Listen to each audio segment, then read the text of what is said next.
Hey there, business animals. It's Kim with Be More Business, and welcome to the Business Animal Podcast. I am here today with a dear friend of mine, Joanie Nicholas, with with All Things Organized. So, Joanie and I got to meet. Well, goodness, it's been a long time ago. I think we first met through our mutual friend Jen Weavers in Kansas City because you were Oh, right. organizing her apartment when she moved. Is that Yes. do I I have that think that might correct? be right. Yes. That's Yeah. been a It while. has been a while. It's been Yeah. wonderful having you in my Yeah. life, though. Likewise. Uh, Likewise. so Joni, you are. So when Jen was, let me just give a little story here. When Jen was getting her house organized, I've always looked, and you've been to my home, so kind of, I'm not the super organized variety of human. I tend to live a little bit more free flow.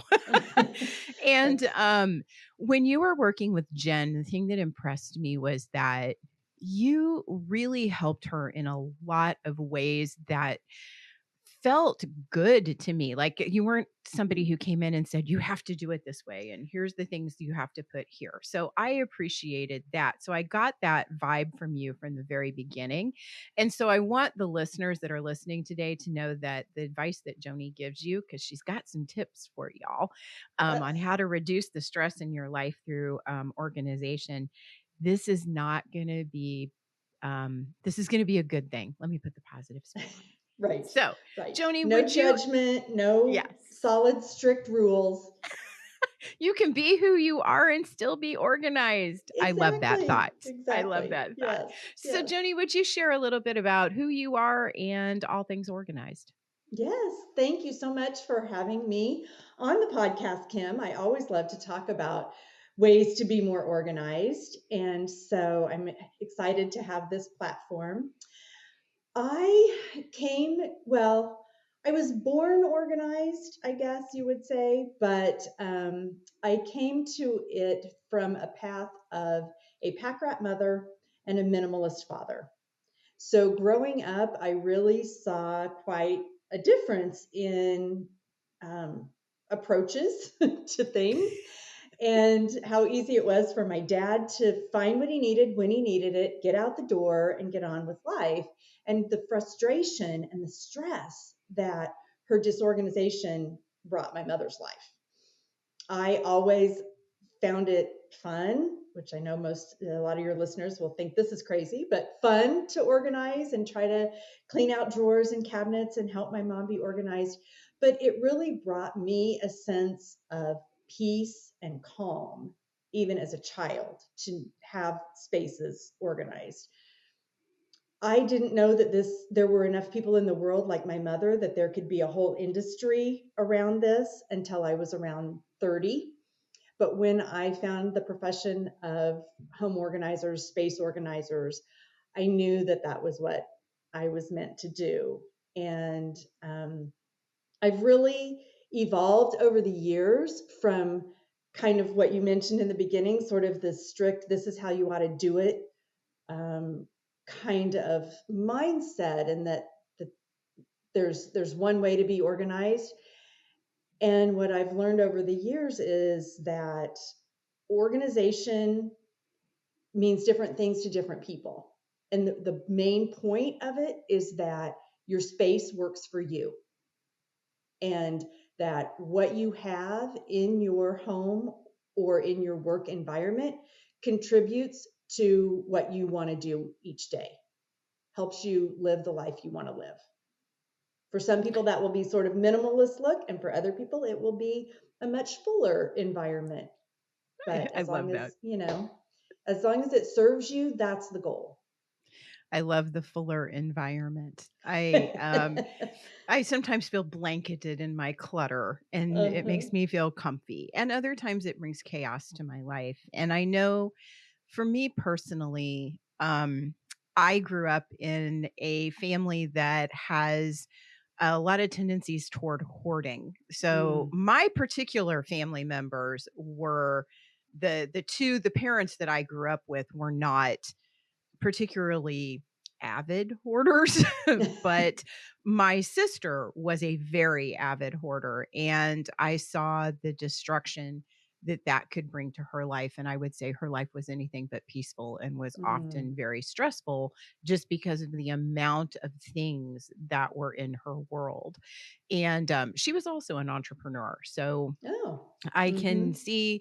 see a lot of times where my clients, although I don't think I've met anyone else to that same extreme, that there are times that their work environment definitely adds to their stress level and impedes their progress as a business owner.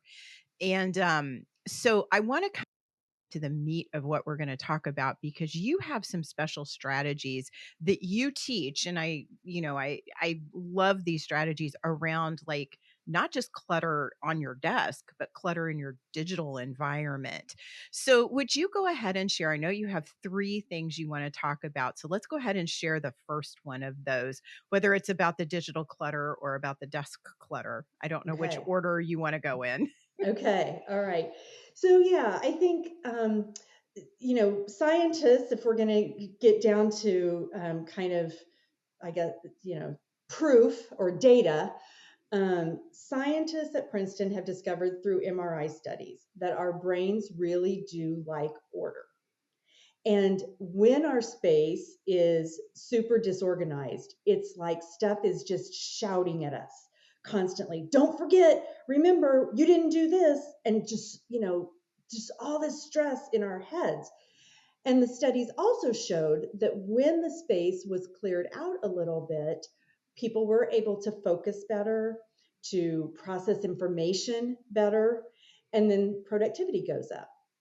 So look at the items on your desk or in your workspace and ask yourself, what do I use on a daily basis or a very regular basis that helps me do my work? Think of your main work area and your desk as prime real estate. What items earn the right to live there? And only allow things in that space that really help you get done what you need to get done. That doesn't necessarily mean you have to get rid of other items. Maybe they just need to be stored elsewhere.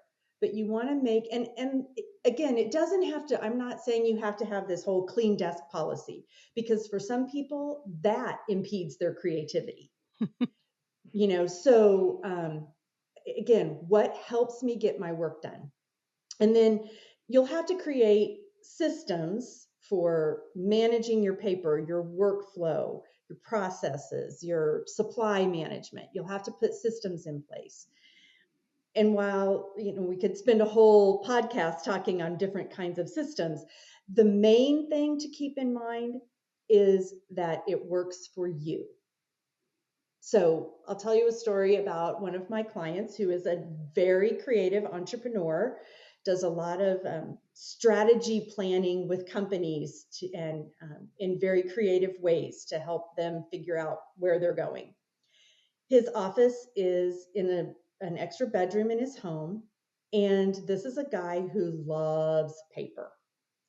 He prints everything out, Yeah. and he had piles, all, the pile on his desk that he's working on, and then a different task comes up, so that pile gets kind of shoved aside, and then another pile gets put on, and then some's on the floor. And then I walk into his office and there are just piles all over the desk and the floor.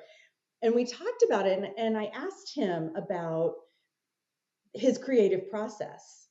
And he said, "This is even too much for me. I don't want to clean desk, empty desk, but this is impeding my creativity." So what we came up with, that is not a system that would work for me at all, but works for him, is we got some bins, plastic bins, that are slightly bigger than 8.5 by 11. So big enough that papers could fit in, and about 2 inches deep. And each bin was designated for a specific topic or a specific client. And any papers that were sort of active that related to that sit in that bin. And then he puts the lid on, and then he had kind of a shelf next to his desk where those bins lived. one reason I didn't particularly love that idea is because it seems like you always want what's in the bottom bin. And so then you've got to, Yeah. pull the bins Yeah. off and take the lid off and all that. So for a lot of people, that is not a system that would work well. But for him, it did. So that's what I mean by, entrepreneurs are creative people. We're think outside the box kind of people. So, so that's what I mean by it. It might be a wacky looking system. It might be something that you are not going to see on, Pinterest or Instagram, or that anybody's ever going to advise you to do. But if you find a system that works for you, that's what matters, because that's what you'll be able to maintain and will help you get your work done. Absolutely. And one of the best pieces of advice that you gave me, and I think I learned it in one of your classes or when you came here. I can't remember where exactly it came from, but one of the things was eh, the problem with people like me, and I'm sorry I'm being scattered today, but the problem with people like me is we bring things in and then those things accumulate everywhere. So in my house that I grew up in, there was always a table that was kind of like the central focus of our community area. And that table would be covered in things because every time anybody brought something into the house, it ended up on that table, but it never went anywhere Yeah. else. And some things, we stayed there for I hate to say this, years. you know Right. Right. Yeah. but one of the pieces of advice you gave me was get a centralized place where things that come into the home go in that centralized place, preferably not the dining room table.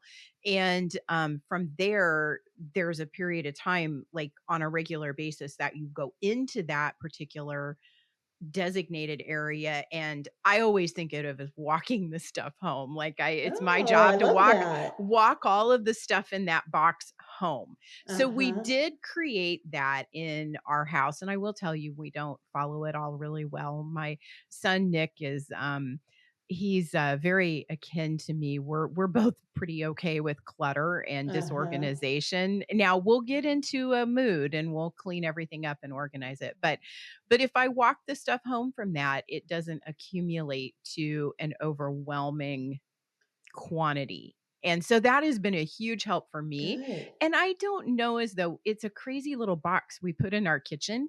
And I would say it would drive most humans crazy, but for us, it works. Right, right. Well, and you bring up a couple of good points, in that, life is crazy. And in an ideal world, every time we walk in the door and we have things in our hands, we're going to go put them in their rightful home. But almost nobody lives that way. So when you get systems in place, then like you said, every few days or every few weeks, you have a place for those items to go. And so it is less overwhelming, and it's more likely that then you'll go put those things away that accumulated when life was busy, because you've got some systems, some sort of foundation in place. And the other thing that what you said makes me think about is every organizational system needs maintenance. So whether you do it every day at, like 5 o'clock, because that's entrepreneurs stop at work at 5, right? At 5 o'clock, I'm going to clean off my desk. Or whether you say once a month, I'm going to go back and review my office organization systems, or whatever it may be. If you just go have a time when you go back and kind of check in and make sure that the system is still working, because again, life gets busy and we fall down on our habits, or something changes, we have a shift in our business or in our life, and once the system that worked for a while doesn't work anymore, and so it needs a little tweak. So I think sometimes that those two facts can be discouraging if people don't realize that, because they put a Yeah. system in place, maybe it works for a while, then it falls apart, then they feel discouraged and like a failure, and I'll never be organized. And it might just be that you just need a little maintenance or a little tweak. And I just recorded, prior to this episode, I just recorded a whole thing about, uh, you know, being okay with making mistakes, like Mm, how we hold making a mistake is super critical to our stress level. Like we get super upset about the mistakes we make or get worried or concerned about being able to make mistakes comfortably, then it definitely adds to our stress level. So stress reduction in this area to where, like what you're saying, the truths that really ring clear in there is that what works for you may not work for everybody else, or what works for somebody else may not work for you. right. And it is okay if the system you put into place doesn't work. Now you have better information. You know that that doesn't work, and you can move on to another system that does work. Yes. So, Joni, so everybody I talk to, I'm sure, works on a computer. A lot of people who follow this podcast follow me because of my technical and digital marketing expertise. And so a lot of people, whether they love it or hate it, are relegated to some time on a computer. What Yes. is your approach to digital clutter? Because it can be as overwhelming as the physical stuff on your desk. Absolutely. It makes us that digital clutter makes us feel like we're always falling behind, and it really can deplete our energy just as much as a physical mess. So, a couple of things like specific to email. Kim, I know we've had conversations about how many emails are in your inbox, We do. and so I'm looking here to give you the horrific crazy number and hopefully make people out there feel better. But I'm going to tell you this is not something that bothers me. All right. I know it bothers a lot of people. It Mm. phases me not, which is why this number can be this high. But it's Oh my gosh. 41,989. So I'm getting close to Oh, brunching over into 42,000 unread emails in my oh my gosh. inbox over Yeah. 2 email accounts. Please give me Oh credit. It wow. is 2 email accounts. Oh well, yeah. Okay. That's nothing. That makes it better, right? Yeah, right, right. So, yes. So, again, you raise an important point. If it's not broke, don't fix it. Yeah. So, if that's not bothering you and you're able to respond when you need to respond and stay on top of things and get things done and it's not giving you stress, then you don't need to do anything about it. If it is giving you stress, though, a couple of tips for dealing with email is if an email is a notice of something that is an action step you need to take that will take maybe less than 5 minutes, try to do it right away. So for example, if I pay all my utility bills online through my bank and I get emails when a bill is due. So I can go, I'm sitting at my computer, I go right into my bank account, say, oh, pay the water bill on this date, and here's how much it is. Log out, delete the email, I'm done. That took me less than 5 minutes. So if there's a task that will be quick, try to just do it. Clutter, both digitally and physically, is oftentimes delayed decisions. So Yep. make a decision and deal with it. If it's an action item that's going to take longer than 5 minutes, consider putting it on your calendar. Whether you say, okay, on November 21st at 10 a.m., I'm going to do X, or you say, sometime on November 21st, I'm going to do X, or sometime this week, I'm going to do X. However, it will vary, obviously, depending on what's going on, but trying to convert it from an email clutter to something on your calendar scheduled and then get rid of the email. That will help clear out the things that you need to keep track of. Unsubscribe, unsubscribe, unsubscribe. It takes you 5 seconds. If you are getting junk email from stores and catalogs and merchants that are not interested in, or newsletters you're not interested in, unsubscribe immediately. And then go back and you can delete old emails in a batch. So, so the unsubscribing keeps things from coming in. That's going to reduce your inbox. But if you have a lot of old unread emails or old emails that are bothering you, then you can go in and let's say you just unsubscribed from Ace Hardware. Then you go in and you search for all emails from Ace Hardware. They all pop up. You click on them, delete all, and they're gone. Um, and you can do that also by searching for things like password reset or out of Yeah. office, update preferences, things like that. And then as well as by company or by topic. And then creating folders, you know, you could have a travel folder. So all those emails in the inbox that have to do with upcoming travel get moved over. They're still there. They're still easy to locate. And it's really easier to locate because they're all right there together, and they're out of your inbox. Those are all really great tips. And I want to, because I know when you said unsubscribe from all the email lists, like every entrepreneur who does email marketing just cringed a little bit I because they're like, know. oh my gosh, you're telling my people to unsubscribe. So I want to help everyone out there reframe that a little bit, both from the perspective of the consumer and the perspective as a business owner.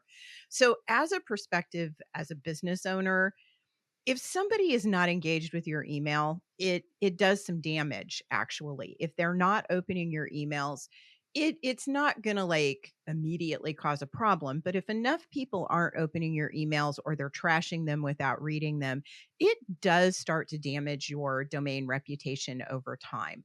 And Mhm. especially with whoever your email service provider is.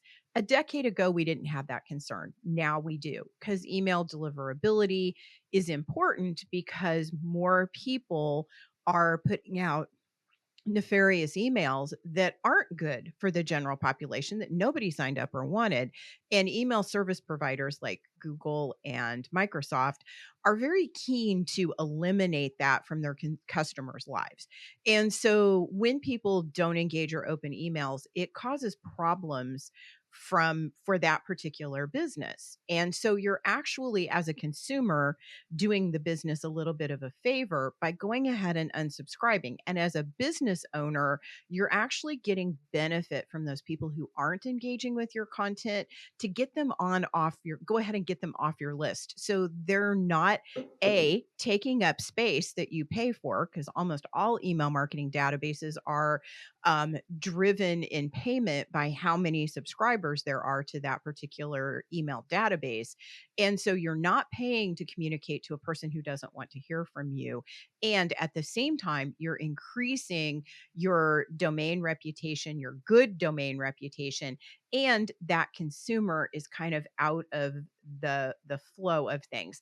And the reality is they can come back and subscribe again if they find that in the future that they need it. So everybody needs to let go of this expectation that unsubscribes are a bad thing. I think they're actually a really good thing for both business owners and for consumers as well. It gets the stress out of the consumer's life and it gets the stress off of the business owner's list. Mhm.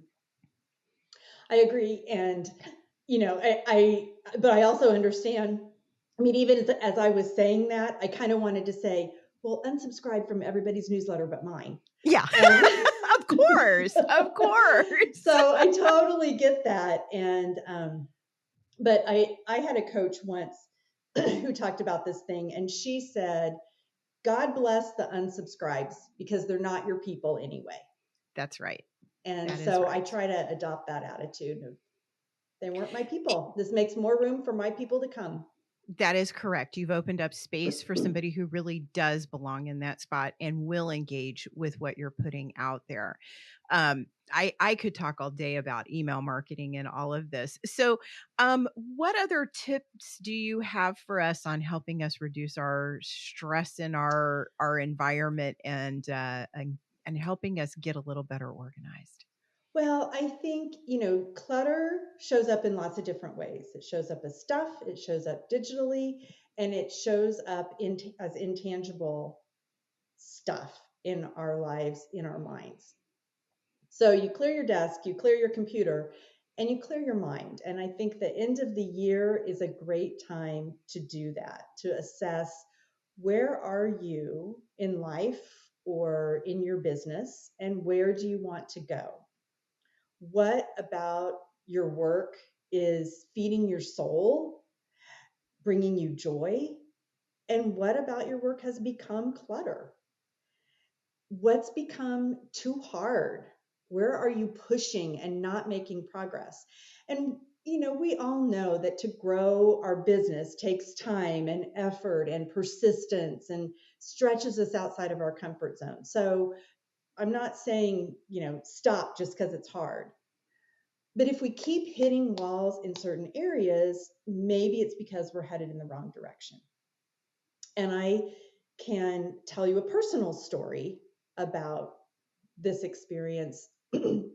I found myself about a year ago really pushing hard for a new revenue stream to take off. And this was going to be the thing, this was going to make me millions. And I was working so hard, and I really had been really working hard in this area for a couple of years.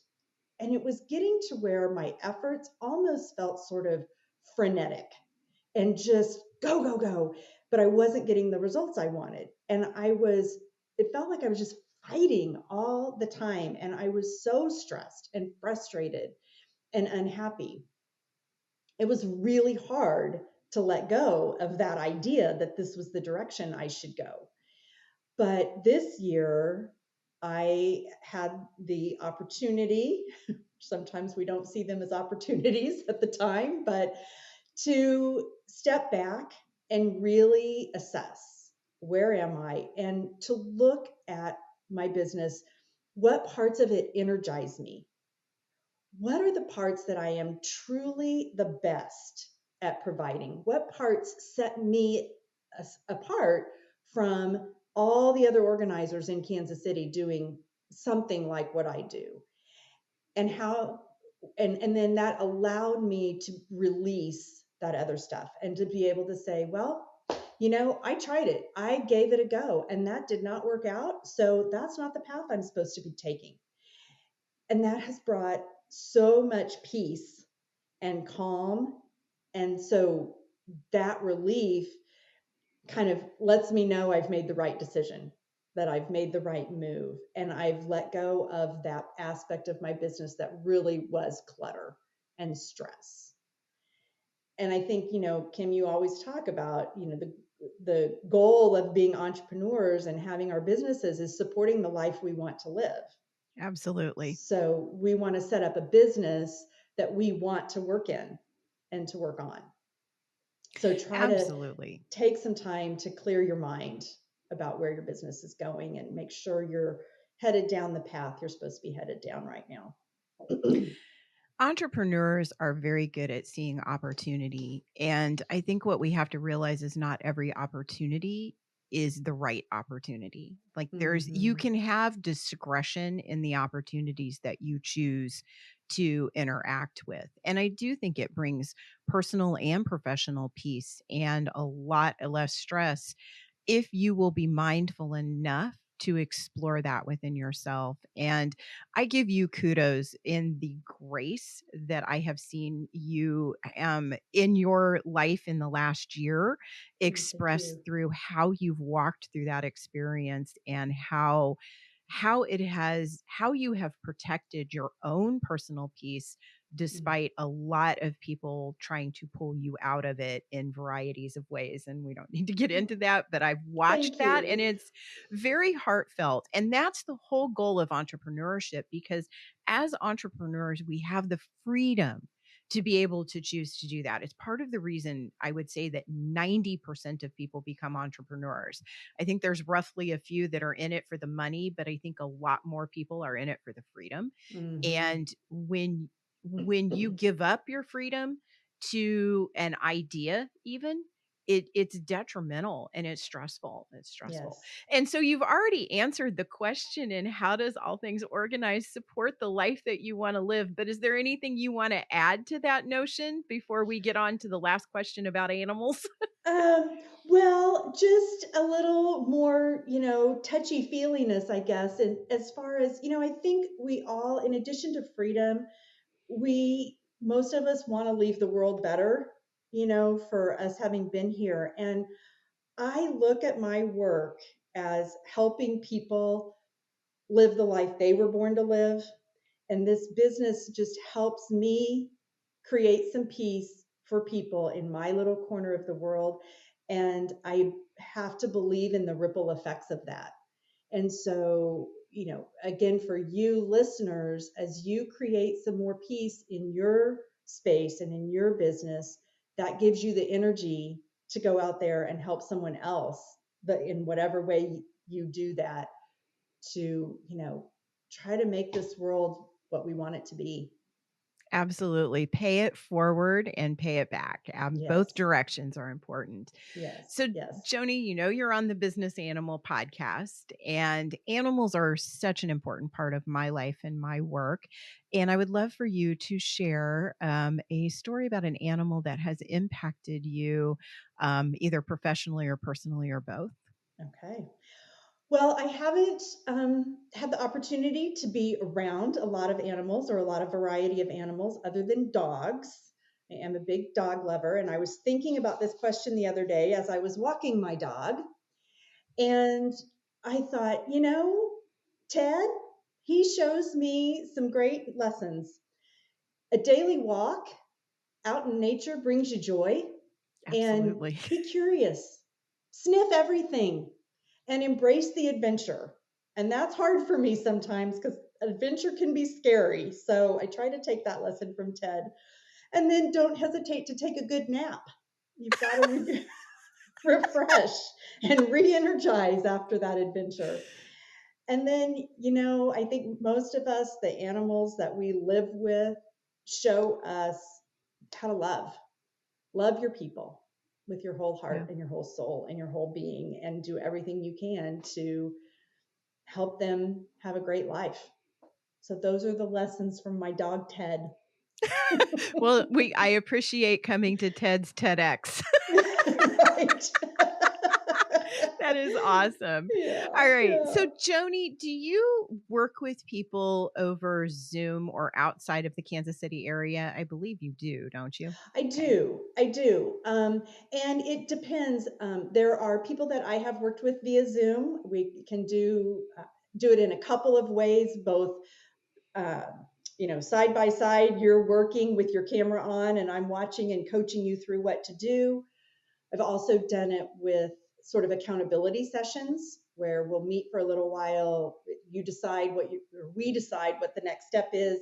You go do that. We come back again in a couple of weeks and kind of check in and then see what's next.